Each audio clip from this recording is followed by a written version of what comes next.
Night. Are you ready?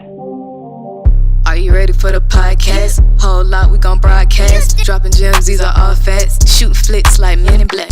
Are you ready for the podcasts? Hitting every spot, Dalmatian. Taking off like a spaceship. Podcast is not basic. Podcast is not basic. Podcast is not basic. Podcast is not basic. Podcast is not basic. Let's go. Podcast is not basic. When I see this.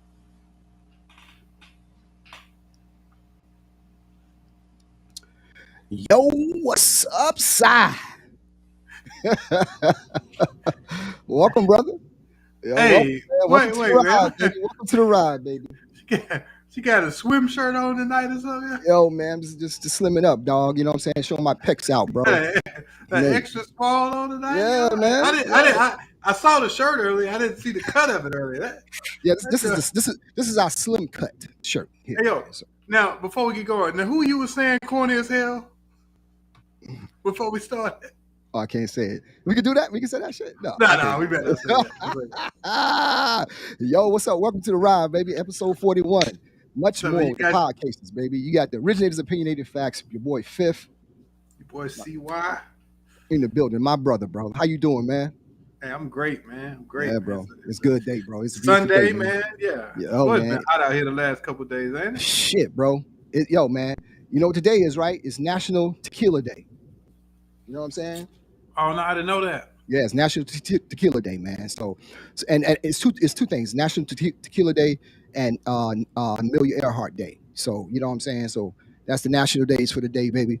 Yo, welcome everybody to episode 41 of the Podcases, man. Much love to everybody. Appreciate you joining us, man.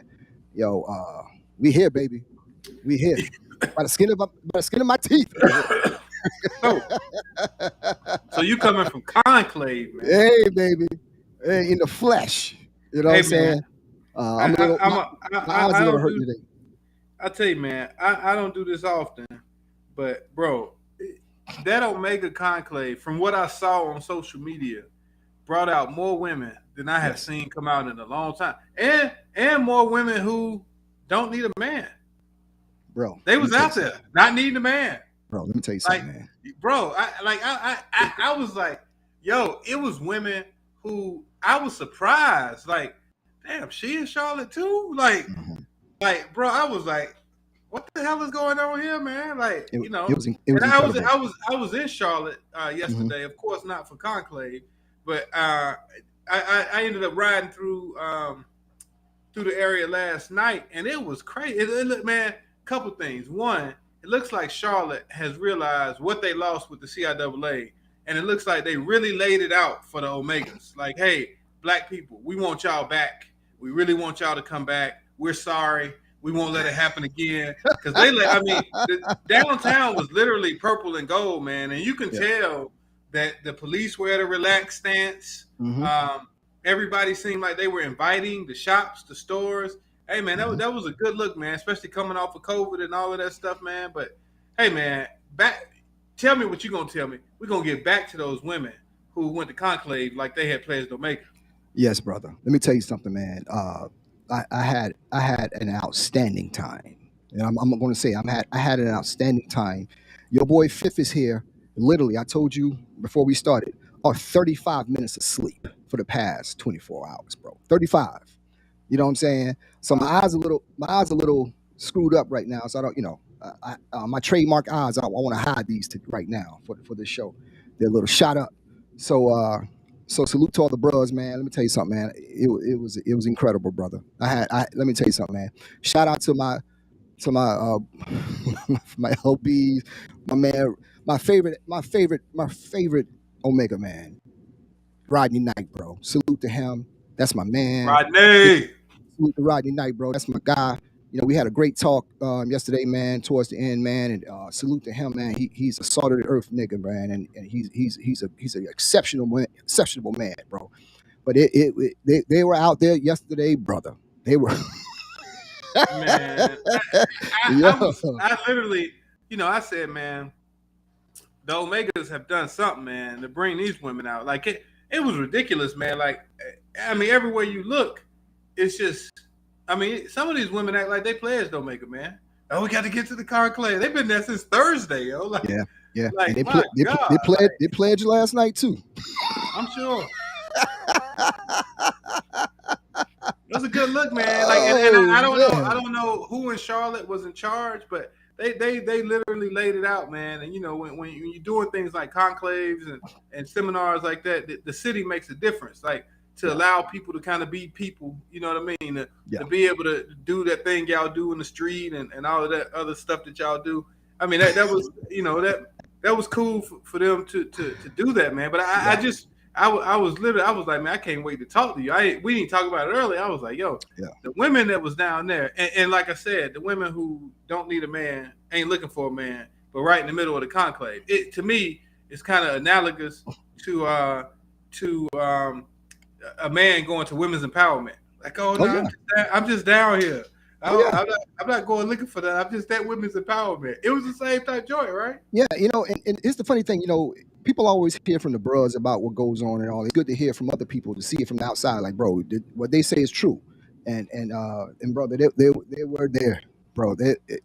Bro, they were out there, man. It was hot as hell. And salute to the police department of Charlotte, bro. There were several cars that got towed on the truck, and the cops told them to put the cars down, bro. So I saw at least like five officers. Oh, wow, really? Yeah. So salute to the officers. It was one female officer that I kind of walked past, and she was smiling, jovial, whatever, man. So salute to the police department of Charlotte, bro. I saw firsthand how you guys interacted with the men of Omega Psi Phi and just the public in general, man. So salute to you guys. It was wonderful, man. And I see Cherie. She said men go to Boule too, but Cherie, not like the women, was at this conclave. Like, you saw it. Hell, I would like to know what the numbers were, man. Like, but let me ask you, how much barking and jumping around and shit did you do, bro? I'm a laid back dude. I'm an old guy, bro. I be chilling, man, with my bros, man, and I kick it, man. Man, I was just kicking it, man. But I think about noon, bro, I was kind of like blazed eye a little bit, man. I smoked like 10 cigarettes by 4 o'clock, man. So I was a little zoned and shit, man. So bro, it was. I had the time of my life, bro. I had the time of my life, man. And like I said, I got back. Like a good time, man. Yo, like I said, I made it back here, man, and got back here not too long ago, man, on 35 minutes of sleep. So I'm gonna rock this shit for an hour or whatever with National Tequila Day. I'm still drinking. I'm still going. I'm still partying, brother. You know what I'm saying? Man, salute to you guys, man, to the community service and all that. My grandpa Mark had the opportunity to come and speak at the public meeting. We always gotta come in there and pretty it up a little bit. So yeah. Spoke at the public meeting, man. Definitely salute to you guys on your community service and the community service and the things you do and a successful conclave from what it looks like. From the outside. It was fantastic. It was fantastic, man. And salute to all the bros that I interacted with via text message. We couldn't, if we couldn't link up or whatever. We kind of acknowledged each other. It was just so much going on, man. So I got with everybody I could, bro. And but the bros that especially the super dupe bros from Shaw U that I interacted with via text. I didn't get a chance to holler at you, bro, personally, man. But when we get to homecoming, we're gonna rehash it and get something kicking, bro. So salute to my big bro, Eugene Marek Pooh. Reached out, man. We had a little text conversation, everything like that, man. So we're gonna definitely link up at homecoming. My big bro, James Jones, man, Sean Bacon, bro. We're gonna link up or whatever. Salute to everybody that I didn't get a chance to holler at, man. Fif I was in the zone yesterday, bro. So but I got you, dog. We gonna rock, and salute to everybody rocking with the cases tonight, brother. We here, man, and I'm feeling good, man. I'm on something, man. I don't know, man. I had 8 Red Bulls and 2 shots of tequila. So you still drinking that? What is it? Cabo, Lobo? What you drinking? Lobos, man? Baby. Lobos, right here. Salute to LeBron James for not sending this to me, but I'm act like he did. I support black businesses, man. So if you got some stuff you want to send out to the cases, we're drinking on air or whatever. And but it's good, man. So it's solid, man. It's I tell you what, man. Charlotte said we're getting some of that CIAA money back. Yeah, the bad thing is they probably paid the Omegas more than they were paying the CIAA.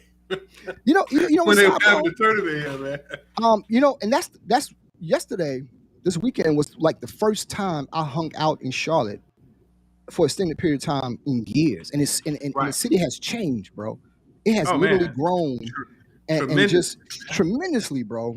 You know what I'm saying? I, I hung out in Charlotte extensively back in '94 when my brother-in-law used to live down there on where near Eastland Mall is, like where we used to be and all that back in the day, you know. Yeah. So ain't no more of that, man. It ain't no more of that, man. Like I said, that's what I remember because that's the time I spent extensively in Charlotte. But I probably passed through. You got to think we had a legendary night in 06 in Charlotte. You don't remember that? Nah, I don't remember, bro. Oh, I be zoned out. You remember the bachelor party in Charlotte? Oh, yes. Let's leave it at that. Hey man, hey. Also shout out to the ladies of Zeta Phi, the Zetas. I'm sorry. Right. They had their boule up in Philadelphia this past weekend. Right. And I think maybe last weekend or the weekend before, the Gamma Rose celebrated 100 years over in Indiana, Butler University. Salute, bro. Salute to everybody, bro. All the Greeks, man. And all the Greeks listening to us, a bunch of AKAs, Omegas. Yeah, bro. Let me tell you something, man. And let me tell you something, man. And we talk about this amongst ourselves, but I feel like now that just the love, just the personal love on a man-to-man level from the bros that I got yesterday, but also acknowledging the hard work that you and I have done with the podcasts, bro. You know what I'm saying? Right. Salute to those bros that came up to me and not only just say, "Hey, Sean, how you doing, bro?" But yo, man, salute to you and Cy on what y'all guys doing with the podcasts, man. And a couple of bros asked me, were we doing something? Like, nah, one day we will, bro. One day we will rock it. We're gonna rock it at a Divine Nine convention and show people how we really roll, bro. But salute to all those bros that acknowledged us, man, and say they watched the show, watch a clip or whatever. But salute to all you bros. Root to the Qs, man. It was. Hey, let me ask you a question, bro. Can you lift your arms? Yeah. See, look at this shit, bro. In that shirt. Okay. You see you move like your hands. I didn't know if you could lift if you were restricted. Yeah. Okay, you can't. Bro. You see these guns, man? Yo, let me tell you something. This is serious under this shirt, bro. It's serious under this shirt, bro. Let me tell you something. I had a young lady rub my pecs yesterday. She acknowledged the pecs. She don't know me from Adam. She's like, okay, all right, cool, bro. I'm like, yeah, this is real here, sister. You know what I'm saying? So I'm sure somewhere there's a picture of you with no shirt and some unlaced gold boots jumping. It's got to be there somewhere. We're gonna find that picture, man. And there's a couple of pictures out there. You bro, you know me, man. I'm really I scrutinize my pictures, man. I don't know why I'm just like really funny about pictures and all that, bro. I don't really like pictures, man. But there was a couple of pictures out there. They was doing some. They was filming a documentary out there yesterday. We kind of ran across that. Wow. They was filming a documentary, so we had a chance to talk to a couple of the producers of that show, bro. And they was doing they got some footage for the documentary for George Clinton and all that. It was outstanding, bro. So we got a chance to rock with all the bro. It was bros from everywhere. I met bros from LA. It's all over the place, bro. It was amazing, man. So that's how Ricky Smiley did a whole lot of parties, man. Yeah, Ricky Smiley did something. Anthony Anderson and a couple other guys. Yeah. Salute to the bros, bro. Yes, it was fucking fantastic, man. Charlotte, man, yo, hey, man, let me tell you something. Charlotte, you know how to lay it out from top to bottom. I mean, until they don't feel like doing it no more. Hey, hey, man, hey, yo, the public servants yesterday. Like I said, I said something about the police officers and all that, but just the way they conducted traffic, the way they interacted with the bros, man, and all that, it was outstanding. There was no issues I saw. That's how they sucked us in CIAA, and then they was like, "Yo, y'all get the fuck out of here." I'm telling you, man. Like if anybody on here listening, think back to those first few years of CIAA in Charlotte. It was the same way, man. It was laid out. It was perfect. Later years, shit, you get a ticket for sitting too long. There's fire code. I mean, fire codes being broken everywhere. Blah blah blah. But in the beginning, they laid it out. So maybe they'll bring it back at some point. But for right now, it's in Baltimore. So. Yeah, bro. Charlotte is all love, bro. It was fantastic, man. Yeah, like I said, it was unbelievable, man. I had a good time. Like I said, that's one of the first times I got out since COVID, kind of hanging out, getting out. You could tell people has been out now that COVID is kind of in our rear view a little bit here, man. People are kind of getting out again and whatever. And this is like one of the first times we've kind of got a collective as men to get out, bro. So I'm looking forward to any other events that are coming up, bro. Homecoming or whatever, man. So it should be a testament, man. We get together, man. We have a great time, man. So it was great, bro. I feel no ways tired, bro, as they say. You know what I'm saying? I'm good, baby. Say that again. I feel no ways tired, baby. That's my mother. Yeah, I won't talk to you to Wednesday. You'll tell me, man. I fell asleep. I didn't get up to Wednesday. And Monday, bro. Monday, I'm be gone. I don't do shit on Monday, man. People like, man, hey, I don't answer, bro. I'm not a phone person anyway. So Monday, I don't fuck with nobody on Monday. Monday is my day of leave.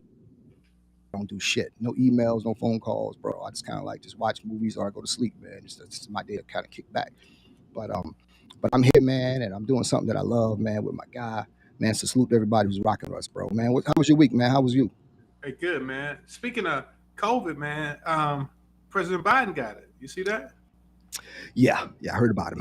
How's he doing? You see that 21-second speech where he was leaning on that rail for dear life? I haven't seen it, man.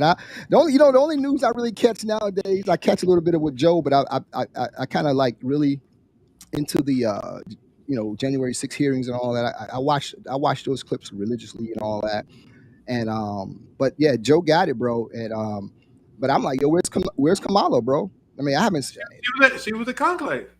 What? She was a bootleg last week. She went past something that the Omegas had, I think on Thursday. Like she was in town for something else, and she went by something. So she basically on the yard. Yeah. Okay. Cool. Well, all right.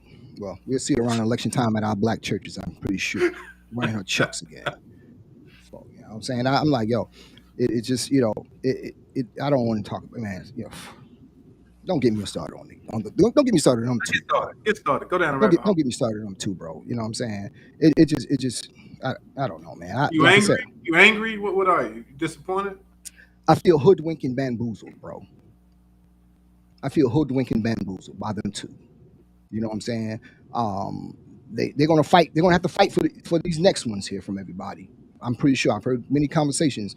You're gonna have to fight for these, brother, because that bullshit, y'all. You know what I'm saying, with the chucks and the votes and shit, man, and they got people out there riding that shit, and we ain't seen them motherfuckers since, man. Coming to our church and all that, coming to the barbecues and all that, man. Haven't seen those motherfuckers since, man. So that shit fucks with me sometimes, man. It is what it is, man. It is politics, man. But you know what I'm saying? It's like, yo, and one of the things you always say about Joe, and it's not a critique, it's just the facts of it. You point out facts, and one thing you had mentioned, and I saw this past week, he was giving a speech, and you're familiar with teleprompters and all that. Yeah.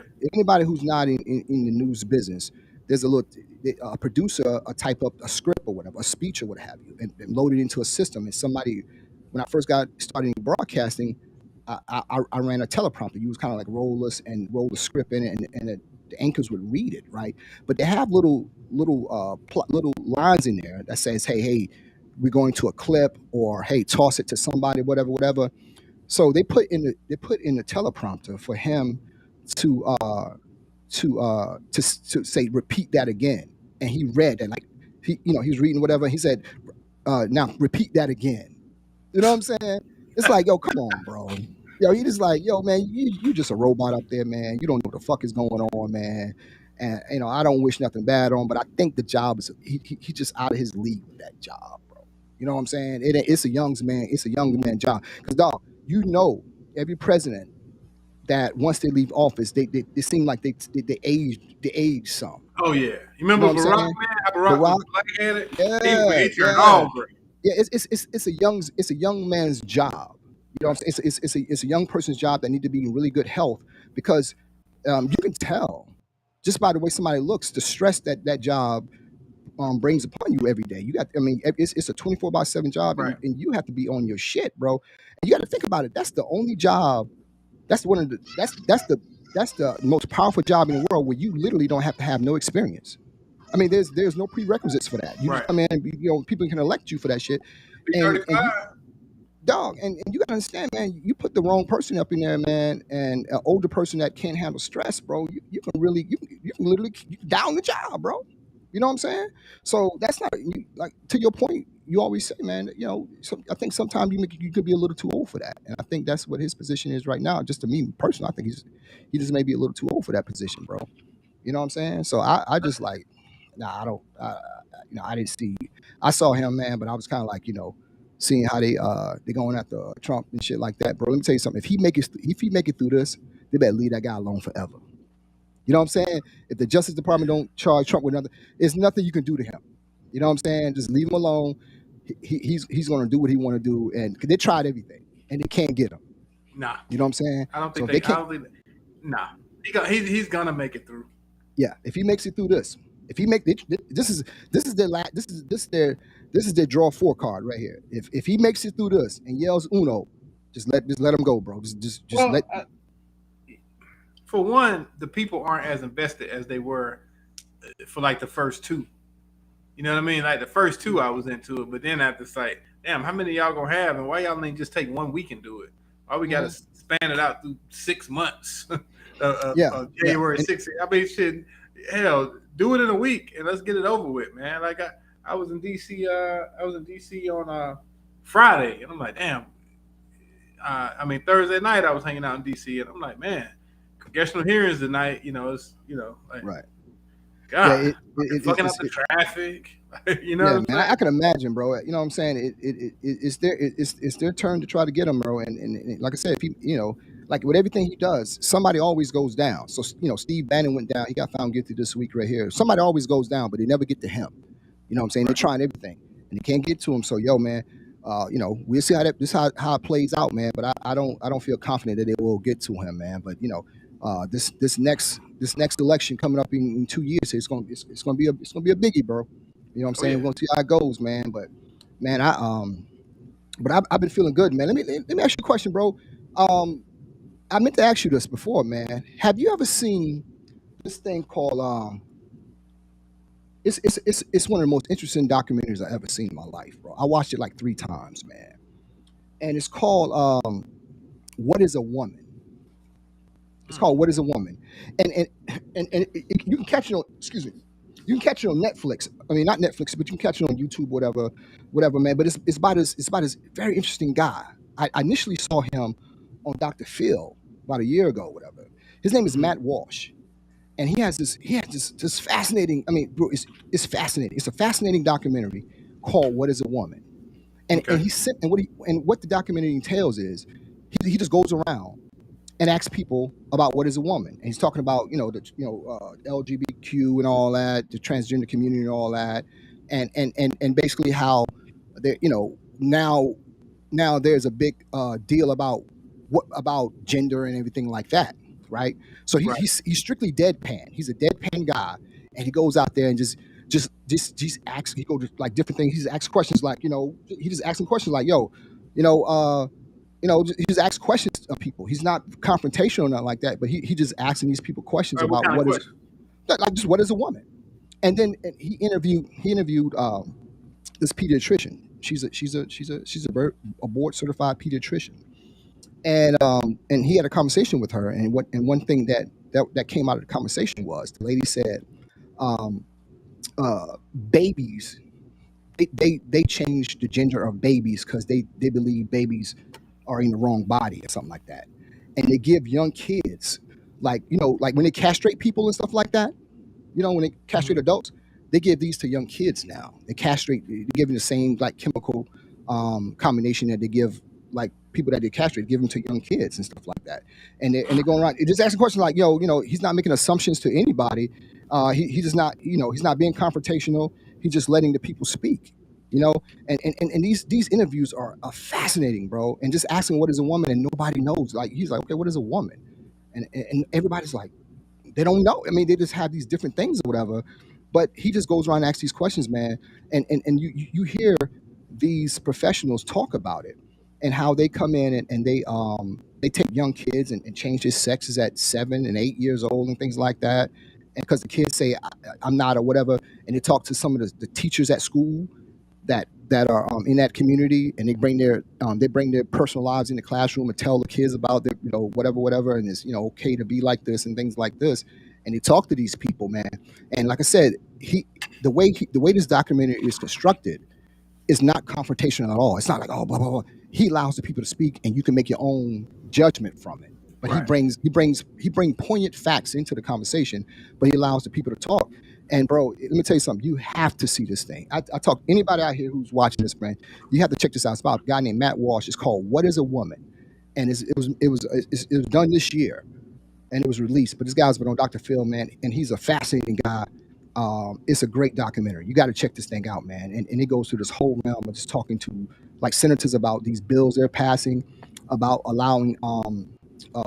It was one case in particular. I'll say this real quick. There was one case in particular.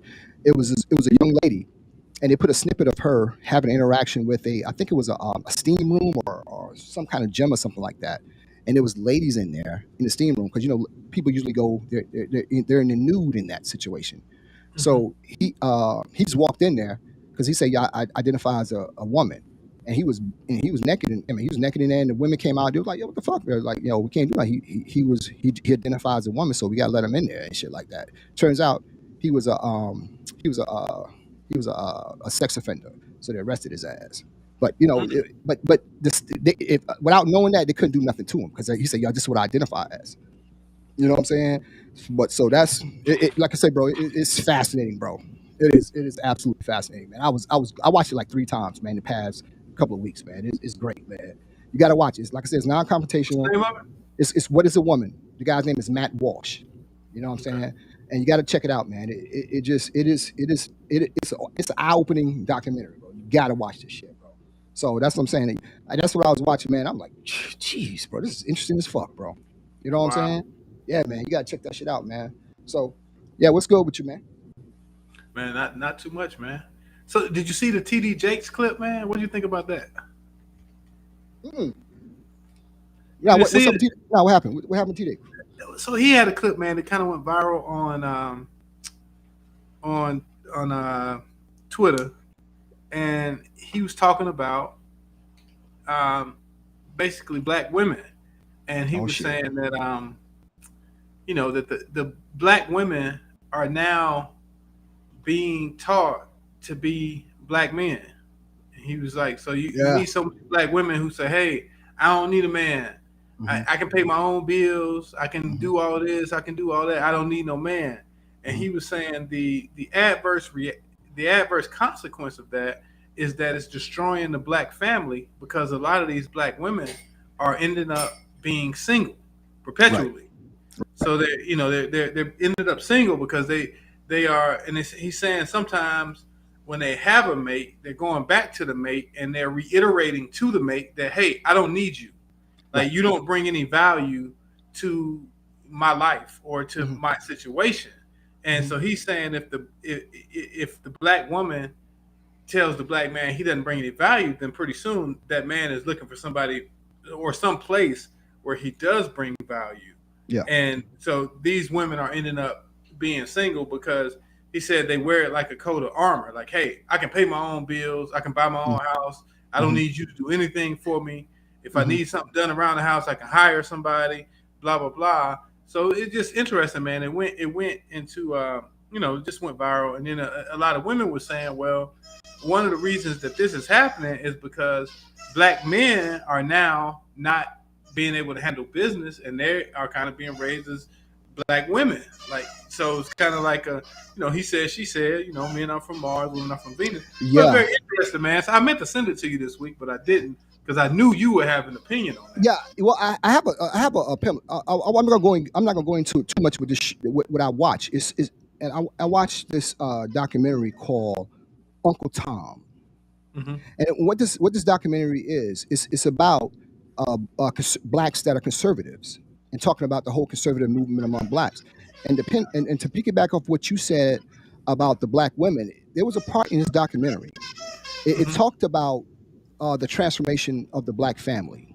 You know what I'm saying? And it said around 1960s, mid 60s, up until around that time, 50s, 60s, whatever, the majority, not the majority, but a large portion of the black community were Republicans, because we kind of stayed that way because that was the Lincoln Party. They freed us, Lincoln freed us, so we were a lot of people that were Republicans and all that. So one of the things that the Democrats did during this time, and you got to watch this document. It's called Uncle Tom. One of the things they did, to piggyback on what you said about what T.D. Jakes said, what they said was in this documentary that they were losing. They had to find a way to get the black vote. So they created something called welfare and all that stuff that came out during this time. And what they did was they were saying, "Hey, listen," they created this system to help black women, but you have to get rid of the black man. You gotta be single, right? You got to be single. You got to be single to get this help. So what they did, in essence, what they did was they made these black women marry the government, right? Okay. And say, "Hey, listen, we're here for you now. You don't need this guy." And a lot of times you hear this so much nowadays, bro.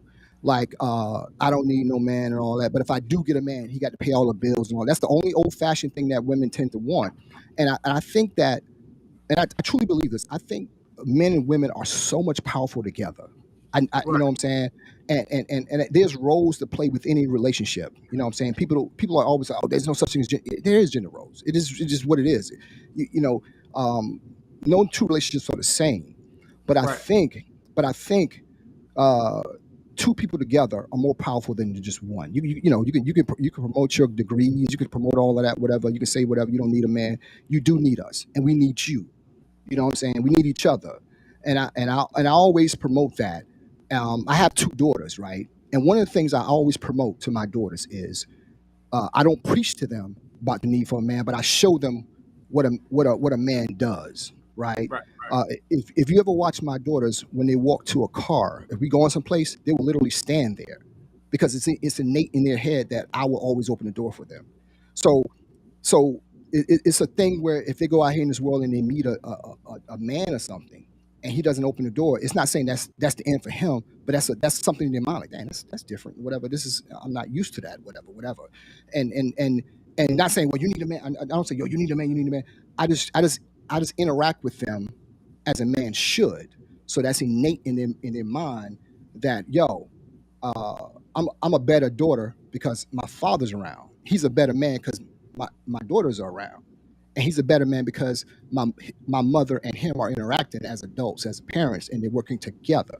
You know what I'm saying? And that's what the thing that I get so frustrated when I see people try to demonize the man or the woman's role in the relationship or whatever. We need each other.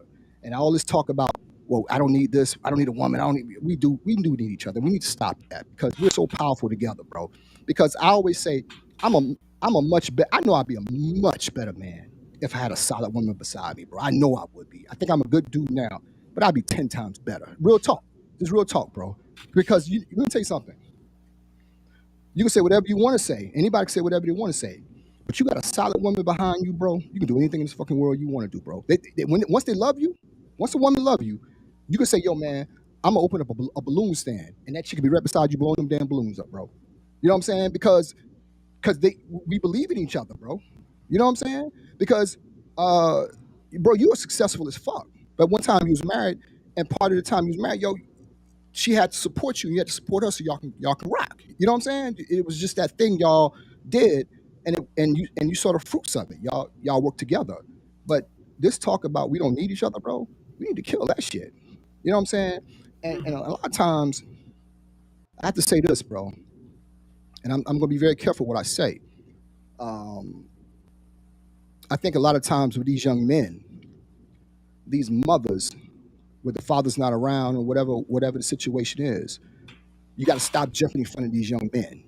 Stop jumping in front of them. Let them handle whatever the world gives them. For example, like whatever happens, like they get in situations with young men in school or on the block, whatever the situation is, man. And you always see these videos of the mothers out there going out there and jumping in front of the boy and don't let him handle that.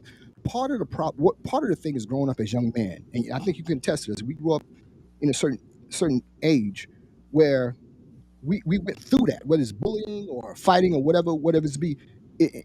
What it does is it helps you create critical thinking as you get an adult. Know how to navigate through certain situations.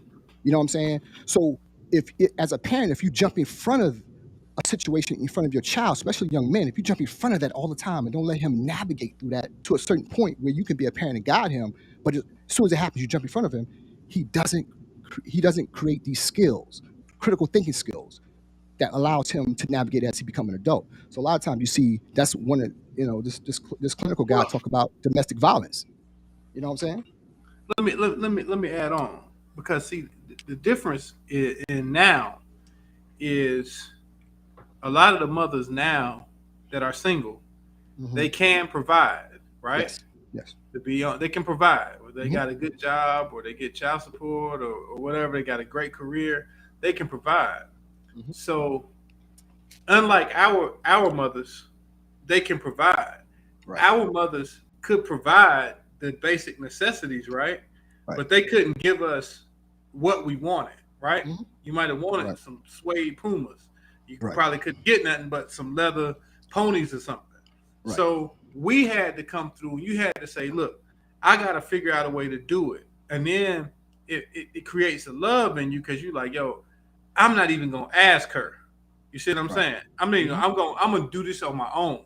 So when we got to college, it's like I keep a card in my room that says, my mom sent me $20. And she said, hey, this is all I have. It's like, wow, you look at that. So you say, hey man, you didn't have no choice. If we wanted it, either we're gonna do it by working, you're gonna do it illegally, or you're gonna figure out some other way. But you can't go to mama. You can't go to mama and keep asking, like, hey mom, I need this, I need that, because she ain't got it. You see what I'm saying? She ain't got it. And both of us about the same on dads. You really couldn't go to your dad and ask. You see what I'm saying? So now you got the mothers who can provide. If the kid asks, they give it to him.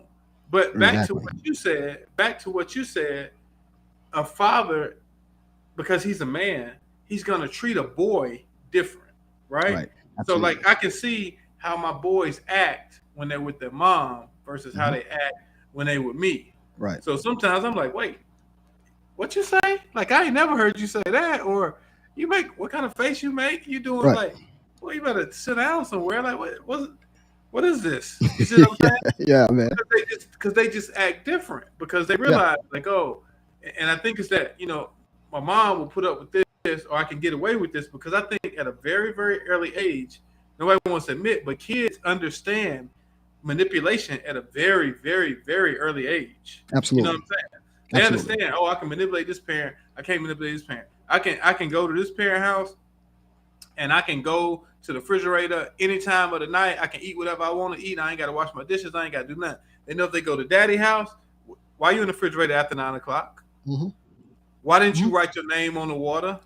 Right. Why you drinking? Whose waters are all these? Why didn't you? I got to tell you to make up your bed? Right. Like, come on, man. I got to do. And I think one of it is, I think one reason is because I think guys, we understand the way that life is going to treat you as a black man. Hey, bro, say that again, bro. It's going to be very tough. So we trying to get you ready. Like, hey, let me go ahead and get you right, because ain't nobody going to give you nothing. Ain't nobody out here going to give you nothing. Matter of fact, you're going to always look like the suspect. You're going to always look like the one that caused the trouble. When your friends get in trouble and you're the only black one, you're going to always look like the one who was the leader. That's how it happens. So we understand that. Mamas is living in this euphoria, like, oh, well, my son's a good kid, and he, okay. Let me say something to you, bro. There's a couple of shows back I told you about the trouble I had when I was a young man in school and all of that, bro. And when I was growing up, to me, as I got older, and I didn't realize it then. I mean, I recognized it, but I didn't realize it. And as I got older, one thing I saw so, like, it's so vivid in my mind is like there was a certain connection between adults some time ago. They were all on the same page. No matter, once you left that house, that next adult grabbed you and make sure you keep rolling as they think your mother or your father would want you to go. So once you got to school and you act a fool in school or whatever, once they call home or whatever, and my mom came to school, shit, she pretty much had an office in that school, bro. But anyway, when she got there or on our way there, she already knew I fucked up. So when they got together, their main job is, yo, what can we do to get this young man right here? It was not, she was not going in there ready to beat up the teacher or the principal or whatever. That's what I see a lot nowadays. Like, they know the kid's a fuck up, but when they come to school, they're ready to fight the teacher or the principal or whatever and say, why you on my boy or whatever, why you on my girl or whatever. They're not working as a unit, because these teachers and these administrators got it hard enough already. They're not fucking with your kid all the time. I'm not saying, thing. He's not a target, right? It's not a target. And I think a lot of times we don't build that bond with other adults to say, hey, listen, we're, they don't let a village raise the kids no more. Like, if I see a young man go, you don't want to say nothing to him because they're going to probably go home and the mom going to come out like, why you say something to my son? You know what I'm saying? Gonna ask no questions. Right. Why you targeting why you always picking on my son? Right. And let me tell you something, bro. And here's another reason why I think we need each other. That's why women need each other. Here's a prime example. You and I both know our mothers loved us to death, bro. It is what that. But at a certain age, we became young men, and no matter what they told us or what they gave us, we needed to hear that male voice come in and kind of pull us in another direction. You know what I'm saying? You know what I'm saying? Father or not, some male. Somebody got to come and grab that young man and finish the job. Your mother gave you the love and all that, but somebody need to come and say, okay, I'm gonna take you to this level right here. Like with my daughters, like when they're babies and all that, they rock with me, climbing all on me and whatever. But I need their mother to come grab them at a certain age and just take over and kind of fill me in and tell me where I need to be at to help her to make them some great young women, and vice versa. Like, you got boys, y'all work together, and her role is here, and you grab them and you take them to that next level. You know what I'm saying? Right. And that's why it's so important that we need each other. That's my thing is, like, we need each other, and these young men, they need somebody in them to take them once their mother give them that love and all that. Like, okay, now I'm gonna take the lead from this point and get him where he needs to go. I give you two examples. One from when I used to intern and work at the district attorney's office. Right. It never fails. You had these kids that come in 17, 18, whatever, got marijuana charges, larceny, whatever, and they don't have a lawyer, but mama with them, right? Mm-hmm. And mama come up there, mama in the lead telling the story, and I used to always say, ma'am, please have a seat. Right. I need to talk to him, not you. You're not his lawyer. You're his mama. I can only talk to him. So you have to make these young men, because you so tough, you gang banging, you smoking weed, you stealing cars, but you can't come to court and explain to the DA what you did. Your mama got to come. You ain't been calling mama when you've been out here doing this shit in the street, right? And it's the same way pretty much in my role as, I advise the undergraduate campus at Shaw. Never fails. I get a mama who called. Sir, no. I don't need to talk to you, mama. I need to talk to him. Right. If something has happened, he needs to talk to me. He's basically a grown man. Right. He's 19, 20, 21 years old. He needs to talk to me and tell me what happened. Because you have to, it's like one of those things. And a lot of these lessons you have to say, man, you learned on your own. Because you have to learn. I have to understand how to go in places of business and articulate what's going on and what I need. Because too many times you walk around and you let it go, and then you upset with everybody else. You go home and cuss everybody out, but you couldn't tell the man at the bank you don't understand why you had an overdraft fee, right? Or why you couldn't reverse his overdraft fee for me because I've been a customer for 10 years. You 30, so you're not gonna say nothing to him, but you're gonna go home and cuss out your wife and berate your kids and do all this because you ain't had a wherewithal to be able to say, hey man, you know what? That's not right. And I want to ask you a question about it. You know what's funny? Yeah, it's a great point, man, because the Q's PKK, man, my chapter in Atlanta, bro, they run a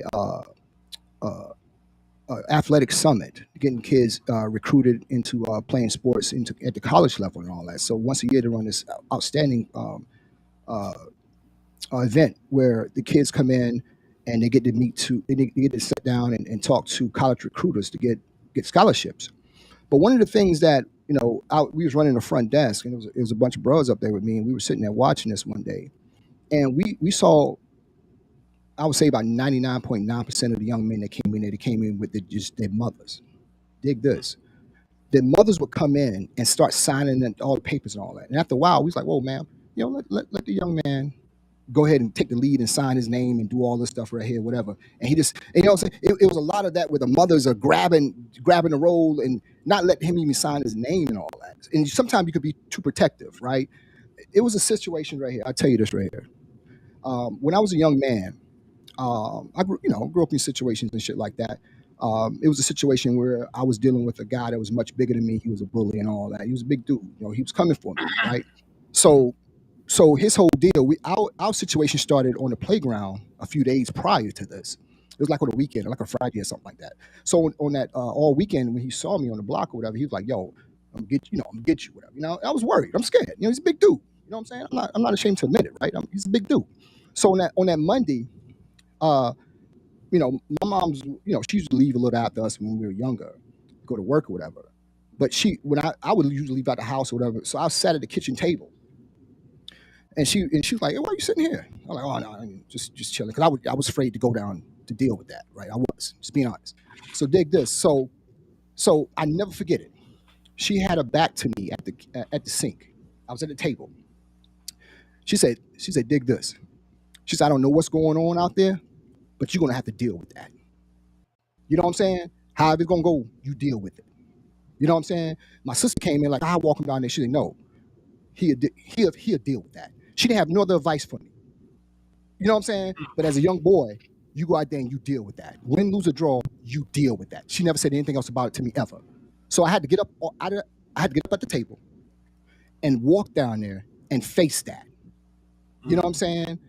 So, a couple of days later, me and him got into whatever, and the parents got involved with it. And after that, she put me into boxing or whatever. But the one thing I never forget, she made me deal with it. Because if she would have interacted with that, I would have lost some kind of inner like inside of me. I would have lost respect for myself some kind of way, and my peers would have lost respect for me. Back then, if your mother come and handle something for you that you like, if it's between y'all, you deal with that. We got into fights and all that, and we dealt with that, and we shook hands after, and we was good after that, whatever. But it was something that it always carried with me. That little one thing, she couldn't give me nothing else. If it was a father on there, he would have probably gave me something more, but that's all she could give me. You know what I'm saying? So that's why I would say, like, yo, she didn't stand in front of me and let me face that, because if she did, who knows what would have happened? You know what I'm saying? So that's why I'm like, yo, sometimes you gotta let these young men face that thing. Just give them enough to make good decisions and let him face that, and he'll be good on the other side of that. He may have lumps or whatever physically, but mentally, he'll be good on the other side of that, because he'll take that with him down the road, and he know how to handle himself, and he know how to, situations, and I deal with women, I deal with jobs or whatever. Just little things as young men we grab, and you got to have that definitely shit. You said a mouthful, man, when you said some man got to pull you on, because I remember one of the greatest lessons.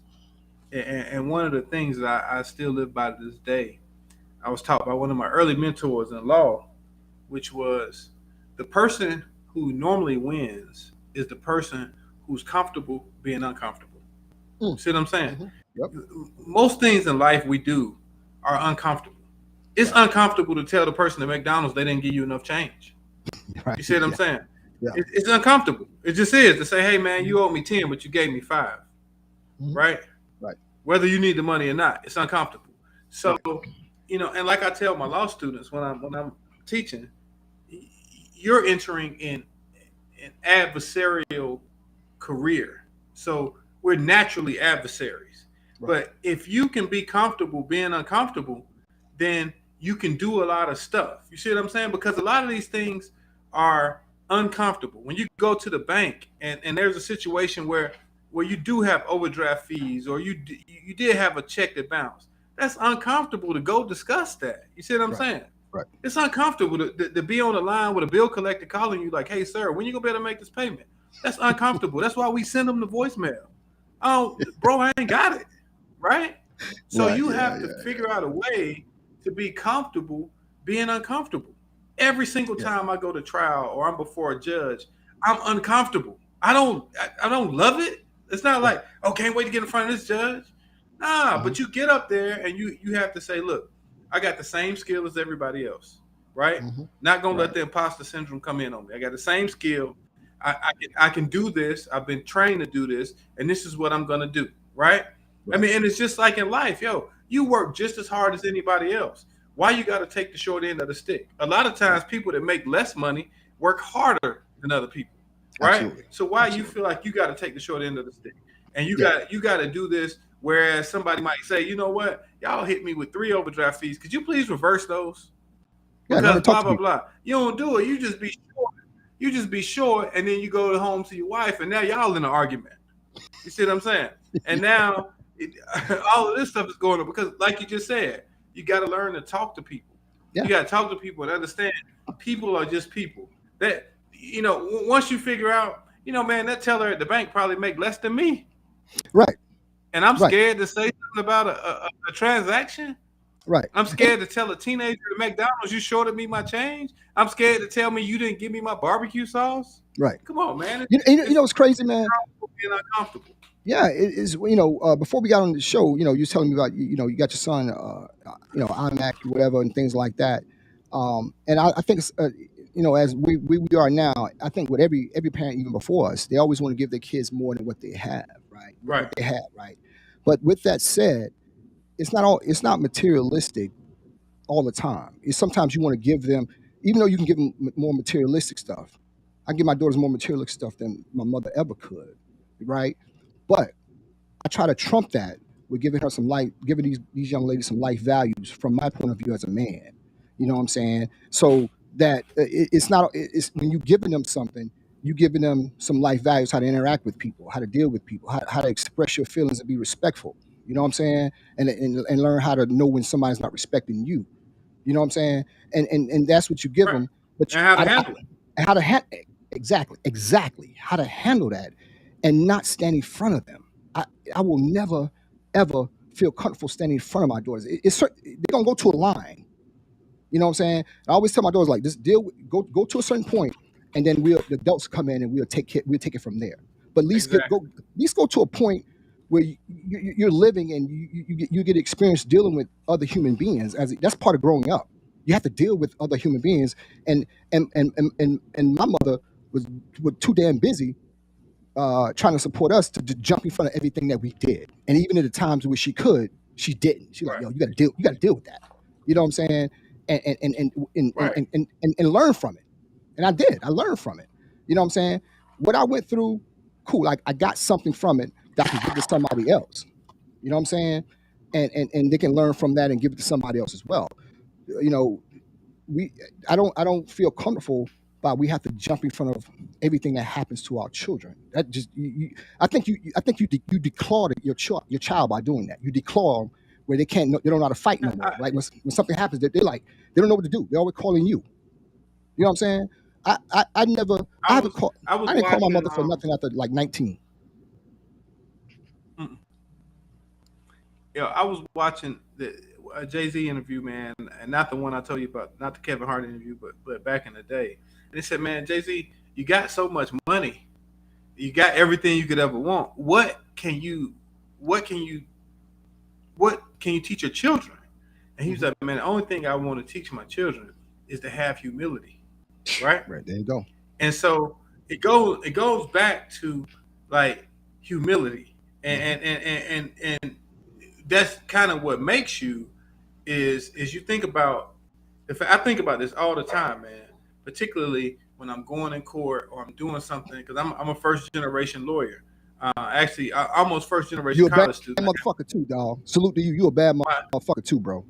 Appreciate it. My cousin who listens, Natalie, used to take me to class at North Carolina A&T back in the 80s when she was a student there. And my brother actually went to college. He went to North Carolina A&T, played football back in the early 70s.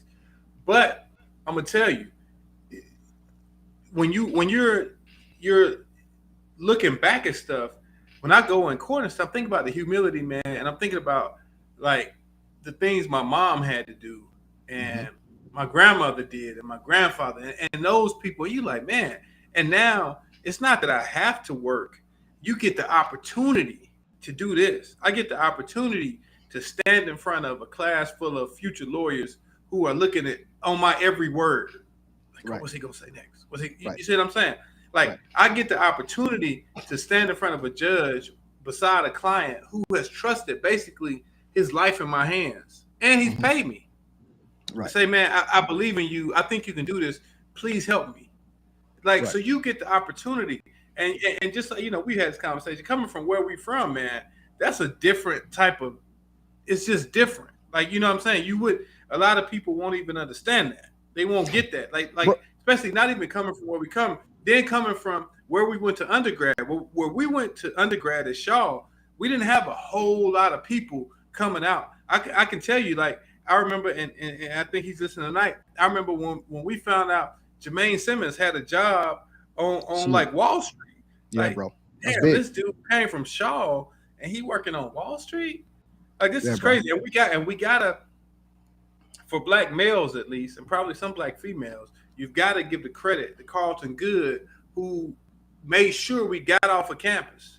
Yeah. We got off of East South Street and took us around Raleigh. Like, bro, you can do this too. You can drive 2 miles over to North Carolina State, and you can have something called a latte. And you can sit here and you can have that latte and see different people. You don't have to just be within the gates of Shaw University. Bro, let me tell you something. Let me share something about you, man, that I always respect, bro. We rocked hard going when I sold my VCR. Well, I wasn't gonna mention that, but let me. And here's what when I first met you, you had all the stuff in your room that your parents brought you and had you set up, whatever.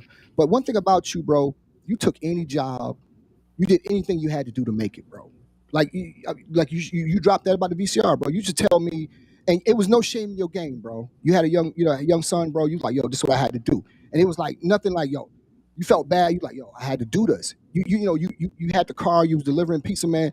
You was on your shit. You was doing something, and you wasn't like, yo, sitting there like, man, nobody ain't send me no money. You know what I'm saying? You was out there doing. You was getting it. You was doing it, whatever you had to do to get it. You know what I'm saying? And I respected that so much, bro, because my daughter wasn't born when my daughter came soon after. But bro, I never saw you like, oh man, nobody ain't sending me money, bro. You went out there and got that shit, bro. You took that car and you delivering pizza and you selling your visa, bro. And let me tell you something, man. Your students, man, they see you as that lawyer dog, but they ain't saw those footprints you came to get to that shit. And let me tell you something. And that's why I respect you, bro. You be like, yo, man, I gotta work on this case. I'm doing this, blah blah blah. I'm like, yo, shit, bro. You killing it over there with that, bro. And that comes from like just the parents and all that. Put something in you, like, yo, you understood the situation. You know what I'm saying? You like, okay, I got to get it. And I'm gonna tell you, you don't remember this. I know you ain't gonna remember. I remember you taking me up on Hillsborough one time to sell some CDs. Yeah. And I in the blue Honda. And I remember you telling me, you said, yo, man, if you ever make it, boy, you got a hell of a story to tell. I do remember that, dog. You didn't offer me the money, but you did give me a ride. You probably had it too, didn't you? Let me tell you something, man. You mentioned Carlton Good.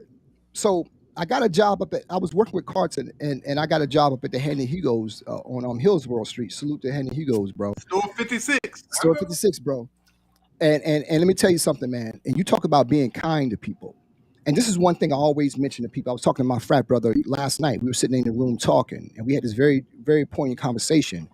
And my thing is like this right here, bro. Whatever I got, if you ask me for help, I'm going to give it to you, bro. It's my choice. I have to give it to you. If I can help you, I will. And the reason why I say that, and this is the reason why I always say that to people, when I was working at Henry Hugo's, I enjoyed that job, but I knew I wanted to do something. I wanted to get into media, engineering, whatever. I wanted to do something like that. So, I used to meet all kind of people at the Henry Hugo's, man. It was some great people, man. You just meet so many people there. So one day I was in there, and this young lady was in there, and she got some cigarettes or whatever, and we just got to talking. She was nice. I was nice to her. She was nice to me, and we got to talking. And she, and long story short, we got to, I told her, well, I want to work at, I want to go. She's like, I want to work in TV and we'll do some shit like that. She said, you do? She's like, well, I work at WRL. She said, here. She gave me the number. She said, here's David Gill's number. Call him up and tell him that I sent you whatever. I'm like, for real? Good, like, yeah. Good Kappa man. R.I.P. No, Brother dude, Gill. great Kappa man, great man, great man. So I called him up the very next day, and he told me to come on in. I was in college. I had like suits and all that, so I took what I had and went in there and whatever. And we just had a conversation about life, not about what I can do or what I can't do. He just asked me about life. We just talked. He said, "Man, when can you start?" I said, "Bro, I can start." So I started like a couple weeks later or something like that. But I say this story to tell people all the time, man. Number one, I'll tell my daughters all, just be kind to people. Just be kind to people, and never demean somebody for where you are and where they at. You know what I'm saying? If you can help somebody, by all means, help them, because it's not yours. The God didn't give you just to hold on to. You got to help somebody, and I always try to help people and do what I can to help other people, because somebody, goddamn, they helped me, bro. I swear to God. So everything I got, somebody helped me to get to a point to help other people, and I spend no time around people that demean others for what they don't have. I would shut that conversation down and say, "Fuck you, motherfucker." You know what I'm saying? Because I got that as a young kid. You know what I'm saying? You know what I'm saying? I ain't no tough guy or nothing, but I will fuck a motherfucker up for that shit. Because I don't like people that demean for others for what they don't got. You know what I'm saying? You know what I'm saying? Because whatever you got, it's a push me and pull me type world. You give that to somebody else and let them help them some down the road, whatever, bro. Because there's not one person that I've ever dealt with that came to me and asked me for help, and the answer wasn't yes. I got you. Whatever. If I can help, bro, I got you. I'll introduce you to somebody else that can. You know what I'm saying? I'm considered. I fell out with a lot of people. I'm gonna be honest with you. I fell out with a lot of motherfuckers because I don't sit around and talk shit about other men that don't have shit. Okay, he don't got it. Are you gonna help him? You know what I'm saying? Don't sit around and tell me what he don't got. What did you do to help that man? You know what I'm saying? And that's the one thing we lack as human beings is compassion for our fellow man. If you can help him, if you can talk about it, you can help him. You know what I'm saying? Being a good humanitarian. You're right. I thought about that today, man. Some people are just not good humanitarians, man. Bro, they don't care about the human race at all. The one thing that burns me up is people talk about people but don't talk to them. You know what I'm saying? Don't talk about a human being if you don't talk to that person to get to figure out what up, whatever, I'm saying. That's a huge pet peeve of mine. You know what I'm saying? That's the out of everything my mother always told me, bro. You help somebody if you can. You know what I'm saying? Because as I got older and I was able to have money and things like that, and I would go visit her, and it gave me the greatest feeling in the world to give my mother something. And I was giving her money, right? 10 minutes, 15 minutes after I left, she gave it to somebody else. You know what I'm saying? That was just the way she was built. So I got people that I know personally that I have problems with, and I let those motherfuckers know, bro. That I've helped you get your little shit started, and you ain't talking about motherfuckers that ain't got it, and I'll let you know that shit. And if they listen, fuck them, because I told them that personally. You know what I'm saying? That burns me up, bro. You know what I'm saying? That people talk about what they don't got, bro. I always hear you all the time, man. Like you go back and help people, you doing this, doing that, man. And that's the one thing you always talking about, bro. You got this, you got that, bro. It comes back to you, man. It always comes back to you. It does, man. I don't care nothing about materialistic shit, bro. I don't. Yo, whatever I got, man, I don't give a fuck, bro. If it wasn't for my kids, man, I'd be living in a cave, dog. I don't care about nothing like this because I know my purpose is to help people. I enjoy helping people. If you ask anybody in this world, and that's what I'm saying publicly, that's why I can feel confident about it. Man, you ever come to me and ask me, man, I got you, bro. And I ain't gonna make you feel bad for it. I don't keep score. You'll never hear about it from me ever again. Ever. Ever. Anybody who come to me and say, yo, man, you'll never hear about it again. But motherfuckers that get the help and succeed and don't push and then get around me and talk about what other motherfuckers gonna got, I come to you with that's a motherfucking problem with me, Jack. Yo, how many shots in are you? How many shots in are you?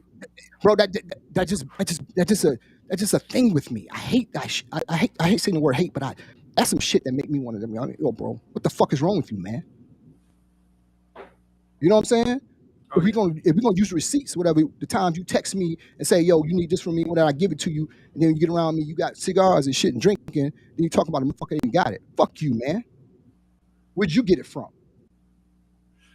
Fuck that, man. That shit pisses me off, bro. You know what I'm saying? Because, dog, man, I feed off you. I feed off other good men around me, man, that help people, bro. You know what I'm saying? Man, Yeah. bro, come on, man. Let's keep it real, bro.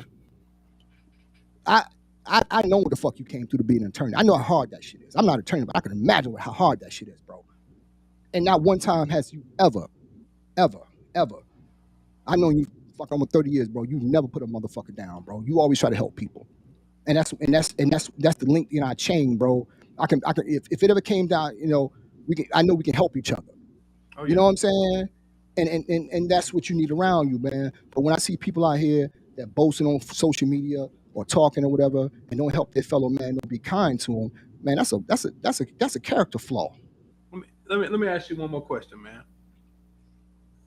I'm gonna shift the mood a little bit. So, because that shit pisses me the fuck off, bro. But so some people know, some people don't know. You and I were both online for our respective Greek organizations in fall of '96, spring of '97. Niggas when you were working, motherfuckers, we think I've been lying about that shit. Yeah. So you were working at Handy Hugo's. I had one of my line brothers is on tonight. Kenyatta Bigger. Everybody say Kenyatta. Salute to Kenyatta. Kenyatta got it out the blood at Dunkin' Donuts. Dunkin' Donuts slash what's the ice cream place? Dunkin' Donuts slash whatever ice cream place. Why are you thinking about that? Can you get my pants back from your other frat brother, Monk Man, that borrowed my pants to go work at the Okay. Stop. I'm about to get to him. Okay, go ahead. Okay, so Kenyatta was working at Dunkin' Donuts, driving a red Honda Civic with no radio. You remember that too? Didn't have no radio in that joint. It was silent as hell. So Baskin Robbins, Dunkin' Donuts. He got the butt there. So he had the red Honda Civic. Rasan, who you call it was his nickname Monkman back in the day. He had the white Oldsmobile. Now, me and Rasan had actually started our process a little bit before Kenyatta them came on.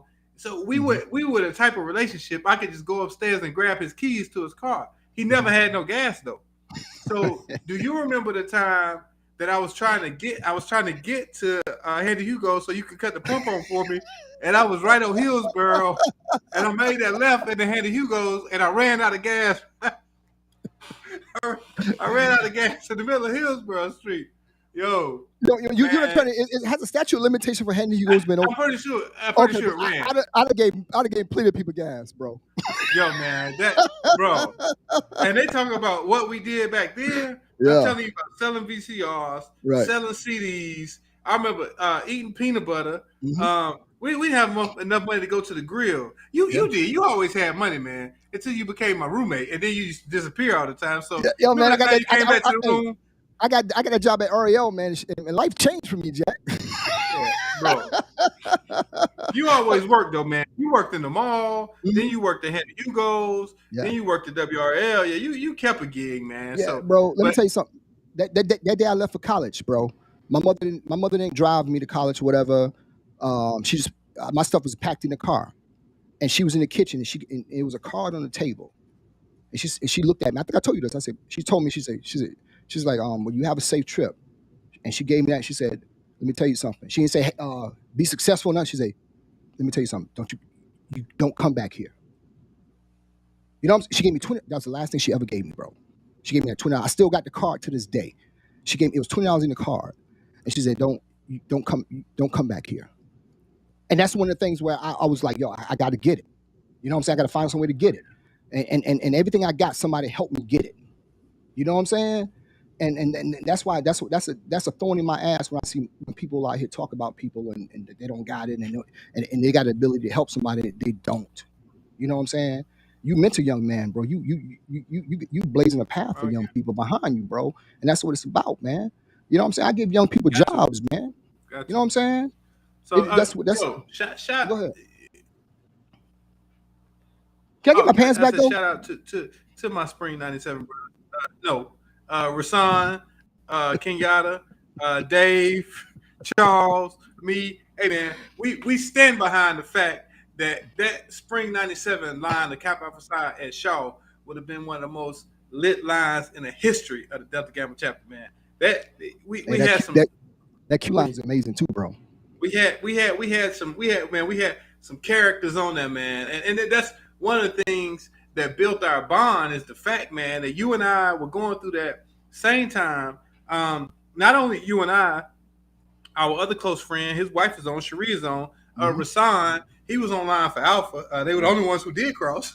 Their process was top notch, bro. but oh man, it was top notch. But man, we had some good times in our room on Sundays talking about the various things that we were all going through and what was going to happen when we all did what we were going to do, man. And, you know, we are portraits of perseverance, man. To have finished that thing, and I finished, and I had to pull Kenyatta so hard to make him come on, but he came on, man. And you know, man, I love that dude, man. I love you, man. It just memories that and bonds that are unbreakable, man, that were formed at Shaw University, man. So, you know, yeah, shouts out to the university, 1865. It's a beautiful thing, man. And like I said, I keep bringing this from last night. I just had this great conversation with a great frat brother of mine, and sometimes we don't know each other.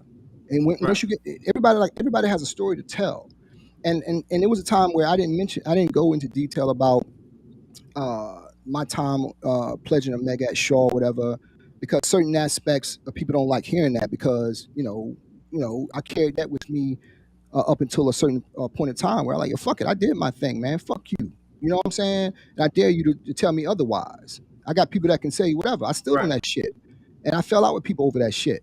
And but I had to get right and do it and get right and do it the whatever way, whatever. But you know, people chit chatter about it, bro. But there's receipts of what we did and how we did it. Oh yeah, you know what I'm saying? And you will never hear me personally demean anybody or whatever, man, because everybody got a story to tell, bro. You know what I'm saying? You go back to their hometown, man. Motherfuckers were telling your ass, man. People around here talking shit. You know, check the shit, bro. Yeah. Check it. Yeah. You know what I'm saying? Yeah. And you know, and I'm saying this because I just got something in me, man. I just want to say to motherfuckers, man, because the thing about me was, even to this day, I had a situation, man, where with somebody, and he got loud and shit. I say, man, let's go around this motherfucking corner over here, bro. I don't do that loud shit. Let's go over here and run it. I'm just mad about shit still just right now, because that's why I'm irie about it. That's why I said what I said about 10 minutes ago, because that shit's in me, because you know, we was talking about it, man, last night. Right. But I'm like, yo, the guy I was with, he saw that shit. I'm like, yo, bro, you know, you already know me, bro. Let's go around this corner over here, man. Let's deal with it. You know what I'm saying? That's what men do. We don't care this shit around here. You try and get people to jump in. Whatever's going to happen behind that building's going to happen, dog. You know what I'm saying? And that's just something for me as a man. Like, oh, bro, you know, man, I don't need no audience, bro. You loud here. Okay, all right, bro. All right, let's go around this corner over here and deal with it, bro. You know what I'm saying?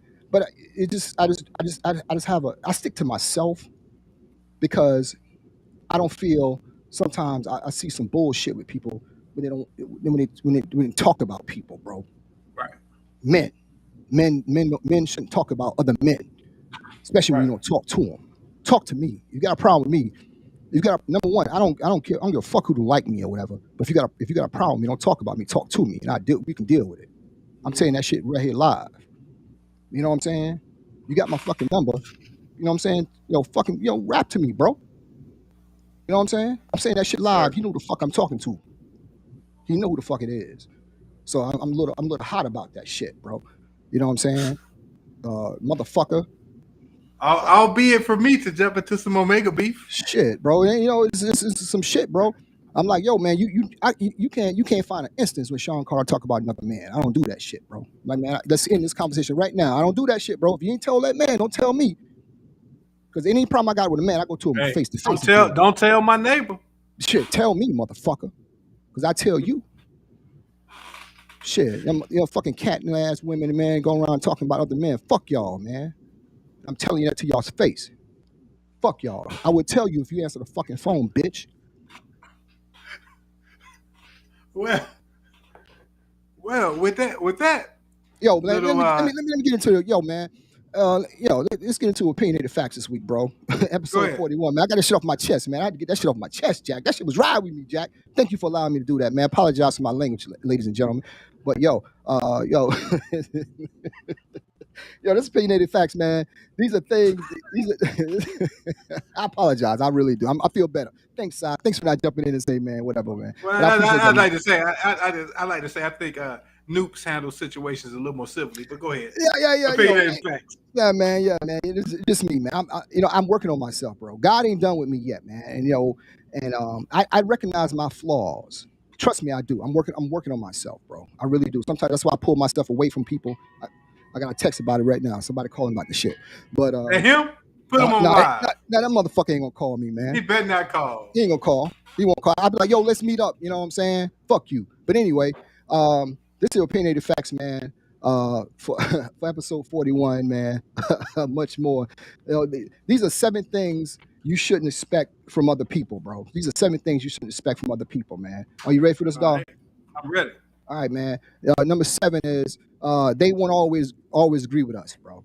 You know what I'm saying? Because we go through life sometimes, we deal with things like we may have problems with people, and it brings us down. But number 7, they're not gonna always agree with us. You know, whatever your thing is, they're not always gonna agree with you, man. So that's something I think we all got to work through and say, okay, well, they may not see it the same way I see it. So, you know, that's something you may have to just work on and go through that, man. Number 6 is don't expect everyone to respect you. You know what I'm saying? You gotta find out how to. If they don't respect you, man, you gotta get out of that situation as soon as possible. You know, because sometimes people don't like you just because of whatever. You may have never done anything, but they may just not like you or whatever. So you gotta navigate through that situation, man. Yeah, man. So like I said, like my mama used to say, don't like the way they hold their mouth. Exactly, man. Yeah, man. Yo, her eyes don't sit right. You don't sit right, man. You know what I'm saying? So number 6 is don't expect everyone to respect you. These are opinionated facts list, man. Things that you shouldn't expect from other people. Number 5 is not everyone will like you, and that's okay. You know what I'm saying? Perfectly fine with me. If you're good with yourself and you're working on yourself, not everybody's not gonna like you, bro. You know what I'm saying? So that's okay. So you just got to be good with yourself and just be a good person, bro, and everything will be all right, man. Just treat everybody, just be kind and do whatever, man. But so that's number 5. Now everybody's gonna like you, man. So number 4 is stop expecting them to be the ideal person. Right. You know what I'm saying? So like I said, these are the opinionated facts, man. Things that we shouldn't expect from other people, man. So number 4 is stop expecting them to be the ideal person. Number 7 is they're not always gonna agree with us. Number 6 is don't expect to respect you. Number 5 is not everyone's gonna like you, and number 4 is stop expecting them to be the ideal person. Number 3 is don't expect them to be mind readers. I've gotten better with this. I'm bad for that. Yeah, I gotten better with I'm this, working bro. on it. I'm working. And you know, and you couldn't read through what I was saying. Like, I'm trying to tell you. You know what's funny, Cy? People say, "Well, tell me how you really feel," and sometimes I tell people exactly how I feel, and they still do it. And that's not always a good thing. They're like, "That was mean," or whatever. I'm like, "Damn, you asked me how I feel." So sometimes we hold it in because it may not come out the right way. So you know, don't expect them to be mind readers, man. Number 2, don't expect people to change suddenly. Or at all. I don't think people change. Or at all. That's even better, Cy. Or like at I was all. telling you last week that you said, "Yo, have I changed?" I was like, "Nah, you ain't changed." That's what I'm saying. You saying, guy. March 2021. No, man, I'm changing a little bit, bro. I'm a little rough around the edges, but I'm getting better, man. I'm getting better, man. You know, I gotta. And somebody said you need to watch what you say. Okay, I'm working on that. You know what I'm saying? So this is your opinionated facts list for episode 41. Much more. These are 7 things you should expect from other people. Number 7 is not always gonna agree with us. Number 6 is don't expect everyone to respect you. Number 5 is not everyone will like you, and that's okay. You know what I'm saying? Be cool with that. Number 4 is don't expect them to be the ideal person. Number 3, don't expect them to be mind readers. Number 2, don't expect people to change suddenly. And the number one thing you shouldn't expect from other people is stop expecting them to be okay. You know what I'm saying? Stop expecting them to be okay. Conversation is key. Conversation is key. Conversation is key. Conversation is key. You know what I'm saying? So now you're a real big communicator. No, I'm not very good at it. Okay. I'm not very good at it. I'm not very good at it. I've heard that I'm not the best, but I think you should be able to take context clues. But you know what I'm saying, bro? You're articulate. You're articulate when you're unpacking me. So you should take that into your personal life when you deal with those other people, bro. I should record it and re-listen. So I think it's like, I mean, you know, you give somebody a clue, a context clue. Hey, don't do this. I don't want you to do that. I don't want you to go there. Take the context clue. Really? Let me give you one more thing. Okay. You know one thing, and I always say this, man. I probably say it to Dana more than I say it to anybody. Is you should always overestimate people and never underestimate people. You know what, bro? I always do that. Can you be an attorney and a psychologist at the same time? Because you come with some shit sometimes, bro. You think you so? Really, you really do, man. You really do. You the glue that hold the podcast. You the glue that hold the podcast together. Because let me tell you something. Without you, man, this should be off the rails a long time ago, bro. Hey, next week for my name next week, put glue. I will do that, bro. Because the shit I be saying, man, makes no sense sometimes when I listen back and listen to it. So that's why I've been putting more of your clips up. To give. I think you're trying to get people to. You're trying to turn people against me, but they won't. Because they see I'm real. Yeah, and if they don't like me, I don't care. Number 5. Yeah, man. That's one thing we agree upon, bro. We don't give a fuck if motherfuckers don't like us, but we treat people great, though. You know what I'm saying? I can say that as both of us men. And here's the thing, bro. I know you, man. You my brother. You're my brother, bro. I know you. We could have a tough conversation. I won't feel funny about it. If you came to me, say, "Oh, Fif, bro," you know. And I'm like, all right, because I know you won't come to me unless you know, I like. tell you crazy all the time, though. Yeah, you know what I'm saying? But I won't be like, man, that motherfucker tell me I'm crazy. You know, but I'm like, okay, you know, like I say, man, you give great advice. You talk me off ledges all the time. You know what I'm saying? When you like, oh, bro. And I'm like, man, this motherfucker don't agree with me, but he's right, though. You know what I'm saying? So, you give great advice. One thing, man, I know we're going to wrap up soon, but Dr. Cromwell was listening to us earlier, and he said, man, he wants to talk about Charleston White. Have you been following Charleston White? Yeah. I just got, bro, I'm familiar with him, yeah. Did you see he made Soulja Boy down in Miami? No. Yeah, he did that this weekend. What do you think about Charleston White? Or do you want to hold this for Monday? Let's hold it for Monday. We can hold it. Let's hold it and let's talk about. Let's have a look. Let's have a conversation about Charleston White and what he's trying to do on Monday. Okay, bro. Okay. All right, man. So yeah, that's what's up, man. So yeah. I know you're tired, man. No, I'm good, bro. I'm wide open, man. I've got much more, man. That's why we. How do you get new gold boots or you got the same ones? I'm trying to ask. Cause we usually in Ferragamos and shit like that when we do our thing. So I'm just trying to ask. Hey, bros give me shit about that all the time, man. You know, let me tell you something, man. I got some frat brothers. When they approach me, they got genuine care for me. Because they be like, yo, bro, you always, hey, man, it was good, man, and whatever. I told you this before we came on, man. I was going through something very serious some time ago. Sometimes it just hits me, right? And like I said, I was talking to my favorite frat brother last night, Rodney Knight, bro, and we just had this great conversation, bro. And I told him, he didn't know this, but I told him, I said, bro, you called me one day when I needed to talk to somebody. And the questions you asked me, made me think like, yo, bro, you got some good people around you, bro. You don't talk to this brother every day, but when he called you because he gave a fuck about you, bro. You know what I'm saying? And I told that brother, I was like, yo, bro, you honestly, man, you my favorite frat brother, bro. Just the way you are as a human being. I see him the way he interact with his family and things. More than Ricky Smiley?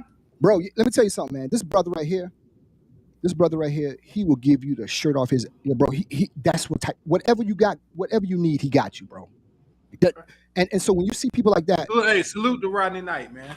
Where you from? He's from Atlanta, bro. And he's a bullshit Falcons fan. He's a bullshit Falcons fan. Salute to his son who just went over Psi. So salute to him. He's bros now. So I told him last night. I always tell him when I said something, bro, you my favorite frat brother, bro, because you just care about other human beings, and it comes through you at every when you talk to people. And I enjoy conversation. Man, we had the greatest time. He was last night. We was driving, and I gave him shit about this. We were driving, and he saw when my car was about to get hit, and he let it happen. And he's like, yo, man, I saw that. But I was like, well, I said, man, why the fuck you didn't say nothing? So we joked about that, man. But yo, the car is good, man. It's getting fixed tomorrow, man. So salute to Rocky, crazy man. thing, man. What's I up? gotta tell you, crazy thing. I was with my now 12 and 14-year-olds this weekend, and I had to. They were asking me, man. You know, kids get a little older, now they're asking questions. What's actually a conclave? And I said, you know what? You will know next July when I take your ass to Tampa. Bro, we in the mall, man. They talking about, man, there's a lot of people in purple and gold. I said, man, you don't need to look at none of that. I said, that ain't got nothing to do with nothing that you got nothing to do with, all right? When you get to college, tell them holler at Uncle Sean, man. I give him the presentation and get him walking through that, man. That is just crazy, man. As you get older, you're like, nah, man, what the hell? You know what I'm saying? Like, now I got to take it to Tampa. You got, bro, so y'all conclaves in Tampa next year. Yeah. Tampa they already preparing for us, man. Tampa is a great city, bro. Yeah. I had some of the best time of my life in Tampa. Salute to Tampa. We're gonna have some of our best times of our life. Yeah, bro. I'm gonna have to come down there, man. Yo, can we do something down there, bro? You got some time. Work on that, bro. Do something on your end. I'll work on it. Yeah. But you ain't do nothing in Charlotte. Hey, we gotta do something, bro. We gotta do something, man. Hey, man, get the people something to watch, baby. Is anybody watching this season of The Chi? Check that out, man. If y'all ain't watching that, this season of The Chi, I know Kenyatta always watching the Pink. Who's called? Kenyatta? You talking about DJ Yes Sir? Yeah, DJ Yes Sir. Okay. All right, that's how I know him. DJ Yes Sir. I know him as DJ Yes Sir. Okay. You know. Mm-hmm. So but check out The Chi, man, and the season. I don't know if the season finale or old, man, but check that out, man. And I just watched. They got a recommendation from somebody on social media for Dutch, and I just kind of checked that out on Amazon Prime. P Valley, that's it. And Rhonda said Breaking Bad. Rhonda, you late on Breaking Bad? That's a couple years old. That is one of my shows. Rhonda, tell everybody about Breaking Bad. And so I'm still on Better Call Saul. They're finishing up here. They got 4 episodes left. Rhonda knows. Salute to Rhonda. She knows about Breaking Bad. She's on Better Call Saul. Hey, Rhonda, are you watching Better Call Saul? That's the prequel to Breaking Bad. So Walter White and Jesse Pinkman will make an appearance on. Are they? They're gonna They're gonna make an appearance. She said a must watch with a lot of H's. So she must tell you, man. Hey, Rhonda, salute, Rhonda. Yeah. So one thing we want to do, man, at the end of Better Call Saul, Rhonda, are you willing to come on the show when the season wraps up and we kind of give people, when we ask people what they want to watch, you want to come on for like 5 minutes and we can talk about Better Call Saul? Actually, would you do that, Rhonda? I watch Better Call Saul. No, you don't know enough about it. She said she's taking notes. Okay, have you watched Breaking Bad? She's watched that. No. Have you watched Breaking Bad? Oh yeah, twice. Can I ask you one question? See if you watch it. Hit me. Go ahead. Okay. What was the company Walter White started before he became a chemistry teacher? Just let me know whether you. No. Yeah. What's the company? What's the name of the company? I don't know. Was he tutoring or something?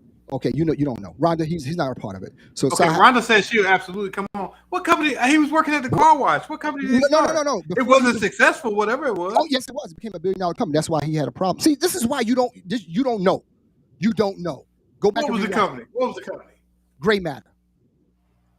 Oh, I knew that. What they do? Yo, he's a. I just put Dana on to Breaking Bad. Wednesday we went to lunch. I told Dana to start watching Breaking Bad. Yeah. So he hadn't watched it. We need to ban him. He hadn't even watched it. I'm gonna ask you a question right now because when I call you push me to the side and don't listen to my ideas. So I'm gonna put you on the spot right now. Let me ask you a question. You think we should start doing movie reviews on our YouTube channel, like a show review, like go in and say, because I think that's big. You think we should do that, bro? Yeah. You think we should do that? Like pick a show, like a movie. Doing reviews anyway. No, but you don't know much about them. No, I know more than you. Okay, so let's start. I wanted to talk to you about it, but I figured like I ain't gonna call him because he's gonna say he's gonna do it, but he ain't gonna do the shit. So, we should start doing that, man. Because what you want to review? Okay. I don't know. You watch The Wire? You watch some of the best shows on TV. You watch The Wire. So one of the best shows on TV. Right. You put me on The Wire. Right. So I'm starting to get up on The Wire. I got to get up on that one because there's a lot of seasons. Wait a minute. Whoa. Did you say you're starting to get up on The Wire? Yeah. Let me tell you something, bro. I'm late on a lot of shows, bro. You know what show I told you about this a couple weeks ago. You know what show I found out was absolutely fantastic, man. I finished watching all 9 seasons of it. Seinfeld. Absolutely. And I cut on season 1. Absolutely fantastic, bro. That is a great show. So yeah, so I will. Yeah, I'm gonna get up on the wire. I will get up on the wire. And but when I watch a show, P Nice says Bel Air. okay. Jesse said Thor 3, Love and Thunder. I mean, people got show The Sopranos. Okay, let me ask you a question. So let's ask everybody right now. Everybody in the comments. The last 5 minutes when we say give the people something to watch. If we ask you to come on, would you come on for 5 minutes and discuss the show with us? The ones that whatever. Would they do that? Would they do that? Yeah, would they do that? Would they come on and say, yo? Let's while we letting people respond, let's tell them the problem we have. The problem we have is a lot of people are in our inboxes, right? Yes. Saying this, that, but they won't say it out loud. I don't know. A lot bro. of people be like, hey, Chris, man, I really like your cheeks in my inbox. But they won't. Everybody say like your cheeks. Yeah, they do. Which one is your face or one of your ass? Which one is like? Yeah, there you go, man. There you go. You know what's funny, man? We send each other. I don't send them to you all the time, but you send them to me sometime. Like it was this guy that don't even follow us, and I sent it to you earlier this week. And I go through our inbox every now and then. He's like, "Yo, you bunch of clowns." Yeah, I don't have the password. You know what I'm saying? But yo, man, yeah, we're gonna start doing that, man. And we got, like I said, we got to. Everybody, Cherie says she'll come on. She will come on. Let's bring Dr. Meta on. Maybe Okay. maybe she could. Maybe her husband could be beside her. We could talk to him too, because that's our boy. Okay. We get 2 for 1 in that deal. Hey, ask her where she's located. What's her location, if she don't mind saying it? Chicago. Okay. Chicago. Okay. Cool. Yeah, man. 773. Yeah, bro. I don't mind saying. Jesse said he'll come on. Yeah, we got tell yo Sal, because we got some great plans coming up. What we're gonna start doing? I'm gonna make an executive decision. What we're gonna start doing is we're gonna start just by the seat of our pants bringing some of these people on air. So just be ready. Don't be watching in your pajamas and all of that. Get ready. Watch the show. We're gonna hit the button. You come right on air with us. You think they'll do it, Sal, bro? You think they'll do it? They'll do it. I hope they do it, bro. We salute my you. cousin said he'd come on and talk about Fat Albert. Come on, man. What, my cousin David, he used to be an anti-band. Let me tell you, before we go, my cousin David Wilson, who's on, he used to be an Auntie's band. So my grandma, we grew up right close to Auntie. He used to come homecoming. He would come to my grandma's house and he would still have his band uniform on. One of my fondest childhood memories, man. David coming to the house with his Auntie band uniform on. If people don't know about Auntie's band, it's probably the best band in the land. The blue and gold marching machine. So shout out to my cousin David, man, for coming around. Salute. Hey David, you still got that uniform or did you turn it back in?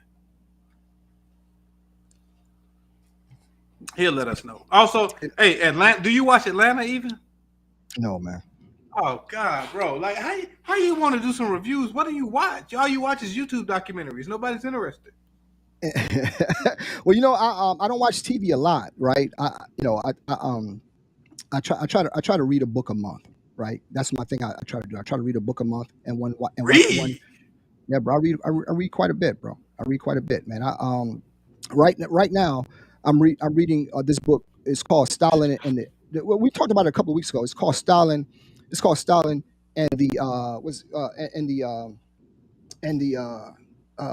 gulags. I'm sorry. Yes, it's called Stalin and the gulags, and it's talked about how Stalin came to power and how he set up the gulags and how he created the Soviet Union's war machine and stuff like that. So that's what I'm listening to. I mean, what I'm reading right now. It's called Stalin and the gulags, bro. I read. I'll tell you, like, one of the best books I've ever read was George Bush's Decision Points. It's 500 plus pages, but it was by far one of the best books I've ever read in my life. He was very open about him being a student and stuff like that. But yeah, man, I try to read a book, man, and I'm becoming more and more articulate. Hey, bro, this ain't no educational podcast. We're a lot of things, but we're not educational. I apologize, bro. A lot of things. It won't happen again. It won't happen again, man. You know what I'm saying? I came on tonight. I want to talk about the ratchetness at the Conclave. I want to talk about Charleston White, and I want to talk about some kind of way we got roped into talking about TD Jakes. But then here you go talk about some education and getting real into it. Yeah, man. Didn't you say somebody said, man, I didn't know Fif was that smart? Didn't you tell me that one time? Somebody did tell me that. Yeah, man.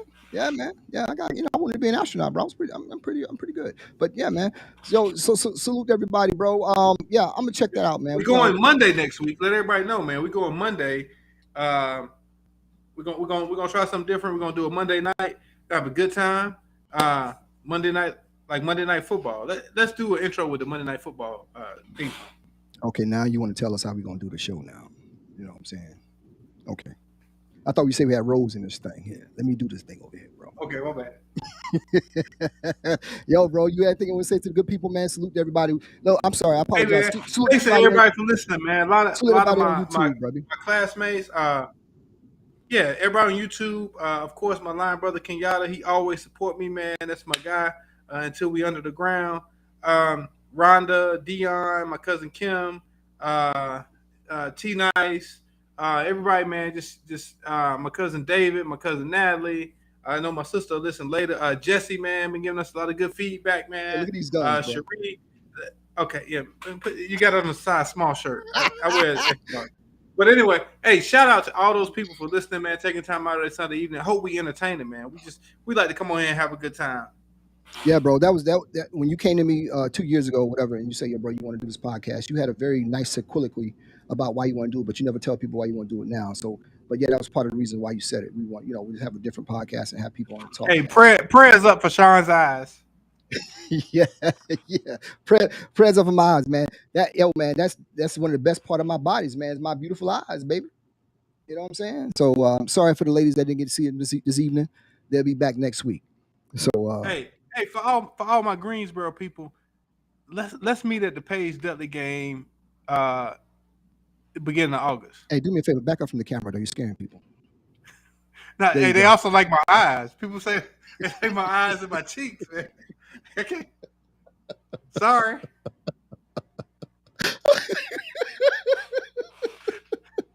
Hey, so somebody sent you in the inbox and yo, they like your eyes, they like your cheeks, man. And eyes and cheeks. Yeah, man, we're gonna meet at the Page Dudley game, man. We're gonna have a good time, man. Either we be on Alma Penix or we be over there by my mama's house. Can I come? Can I come, bro? Yeah, you can come, man. Come, look like a fish out of water. Come on. Yeah, I'll be a fish out of water up there in Greensboro, bro. Salute Greensboro, man. Every time I go, they treat me like family, dog. I guess because I'm with you, man. Hey, man. Salute the Greensboros. Hey, salute Dana. You know what I'm saying? Man, yo, hey, salute to everybody that rock with us, man, for 41 episodes, bro. You know what I'm saying? I sincerely appreciate that. I know Cy appreciates that. We appreciate it as a collective, bro. Seriously, we love it. Thank you. You can do a lot of things, man, but you're here with us, rocking with us, whether you watch for the people, man. Podcast for the people, by the people. That's what we're here for, man. We never gonna outgrow the people. I tell you that. Yeah, bro. We got, we trying to do bigger and better things, man, and we in this shit for life. Podcasts for life, baby.